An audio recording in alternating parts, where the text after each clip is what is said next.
Welcome class. In this particular video, we'll be discussing regarding transpiration as well as mechanism of closing and opening of stomata which helps in transpiration.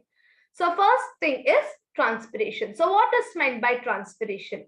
So in guttation, we have seen it is loss of water in the liquid phase through hydrotherms, whereas transpiration refers to process of loss of water mainly through the stomata in the leaves, that is called as transpiration.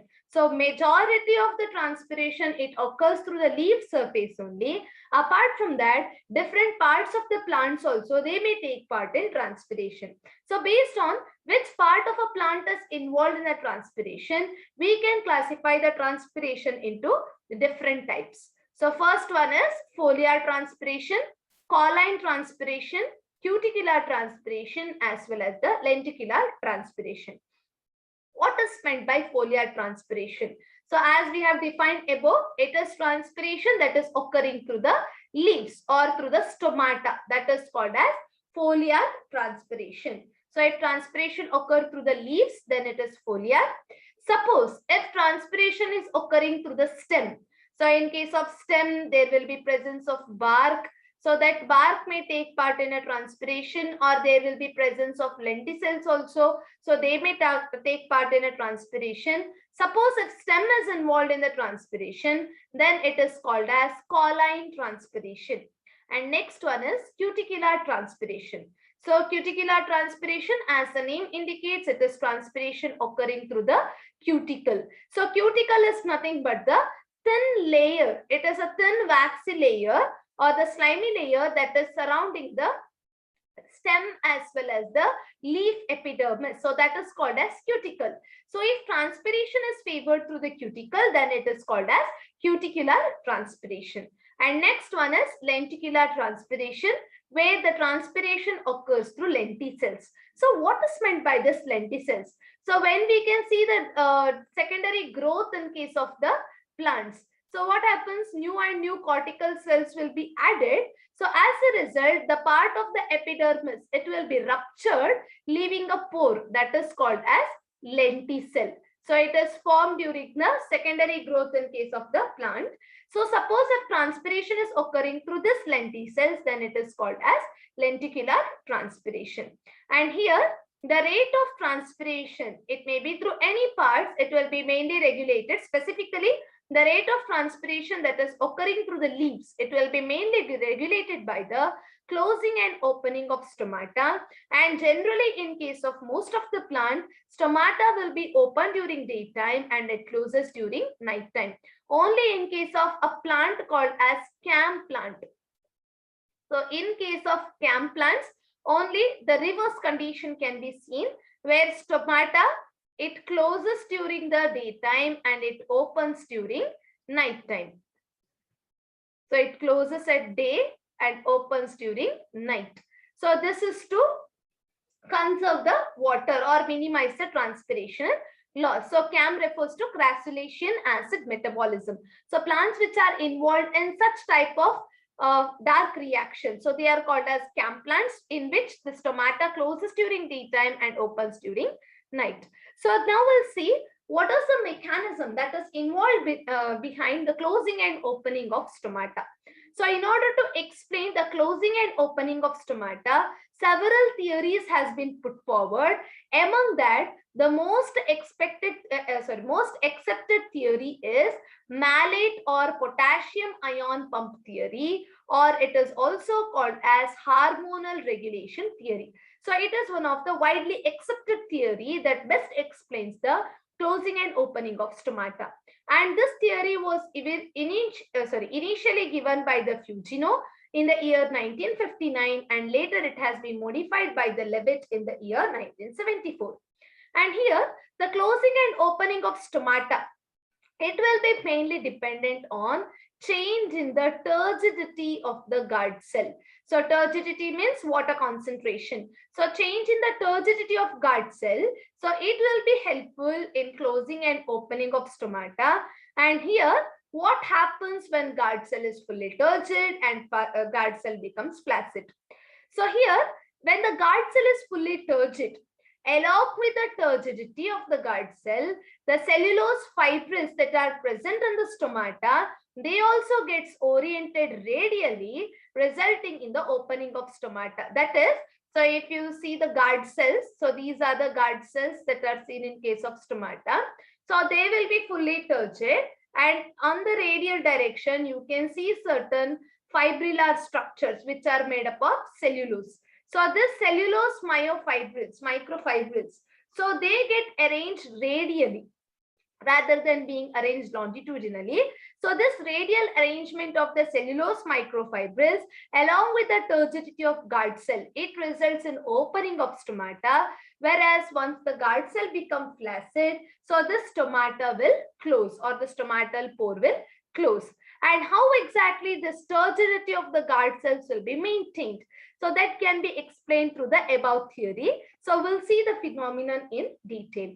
So first in the daytime, so if we consider during daytime, so what happens is the carbon dioxide concentration increases, it decreases in the substomatal cavity because most of the carbon dioxide, so they will be fixed during the photosynthesis. So during the daytime, plants will be photosynthetically active, so that most of the carbon dioxide will be fixed for the purpose of photosynthesis. So in the substomatal cavity, concentration of carbon dioxide decreases. And as a result of photosynthesis, what happens? The sucrose will be formed. So this sucrose formed, it will be converted to glucose 1-phosphate, and this glucose 1-phosphate will be in turn converted to malic acid. So that is how malic acid will be formed. So during daytime, in case of stomata, the sucrose that is produced as a result of photosynthesis, it will be converted to malic acid, and this malic acid will be formed in the guard cell. So as and when this malic acid is formed, so this malic acid, it dissociates into ionic form. So it dissociates into ionic form, such as it forms malate ions as well as the hydrogen ions. So now, as more and more hydrogen ions gets accumulated in the guard cell, so what happens? So it is going to decrease the pH of the guard cell. So in order to avoid that one, the malate ions that are formed, okay, so they will be present in the guard cell, and the hydrogen ions will be diffusing out of the guard cell. And in order to maintain the ionic balance, the potassium ions, they get exchanged into the stomatal subsidiary cells, subsidiary cell of the stomata. So hydrogen ions, they move out in order to maintain the neutral pH in the guard cell, and in return to maintain ionic balance, potassium ions will diffuse into the guard cell. So now, as the guard cell will be rich in the potassium ion concentration and malate ion concentration, so the solute concentration or the osmotic pressure inside the guard cell will increase. Okay, so solute concentration of the guard cell increases. So due to increased solute concentration, more and more water will enter into the guard cell, resulting in endosmosis. As a result, guard cell will become fully turgid and stomata will open. So that is what happens during the daytime. Whereas in nighttime, what happens? So generally, plants are less photosynthetically active during the nighttime, so that the carbon dioxide concentration, it is going to increase in the substomatal cavity. So this results in the activation, or it results in stimulation of abscisic acid production.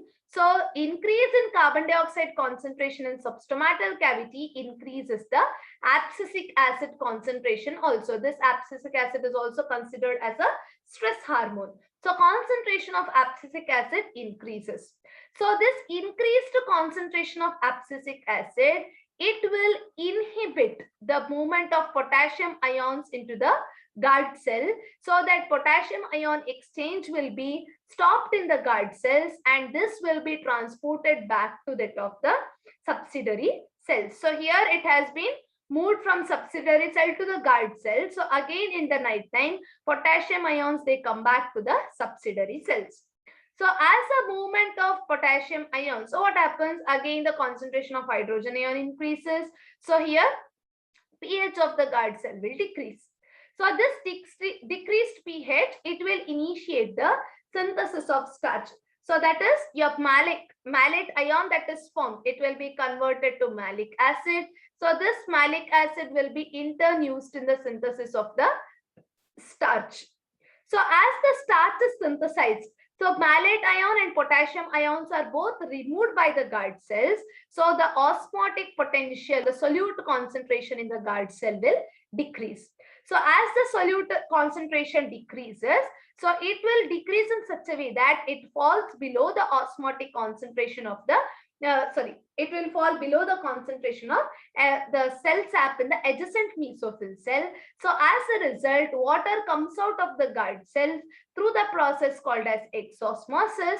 As a result, guard cell will shrink and the stomata will close, or guard cell will become flaccid here and the stomata will close. So that is how stomata will open as well as close during day and night time. And this closing and opening of stomata, that is going to affect the rate of transpiration. And apart from closing and opening of stomata, various factors are also responsible which regulates the rate of transpiration. So this transpiration, it is considered as, so transpiration is a process which is considered as necessary evil for the plant. So it is called as necessary evil because so it is required for the plants. It is essential for the ascent of sap. Apart from that, so it is known to be a deadly or the fatal one for the plant if the rate of transpiration is greater than that of the rate of water absorption, because it may result in wilting as well as death of the plant also. So that's why transpiration is called as necessary evil. And this rate of transpiration, so it will be affected by the various factors such as temperature, similarly water concentration, humidity, similarly the stomatal number of stomata, so number of stomata, as well as the root to shoot ratio. So all these will be affecting the rate of transpiration. So coming to temperature, so higher the temperature, greater will be the rate of transpiration because more and more water will be lost through the leaf surface. Whereas coming to the water concentration, so more the water concentration available, the process of transpiration will be continuous. So obviously it is going to increase.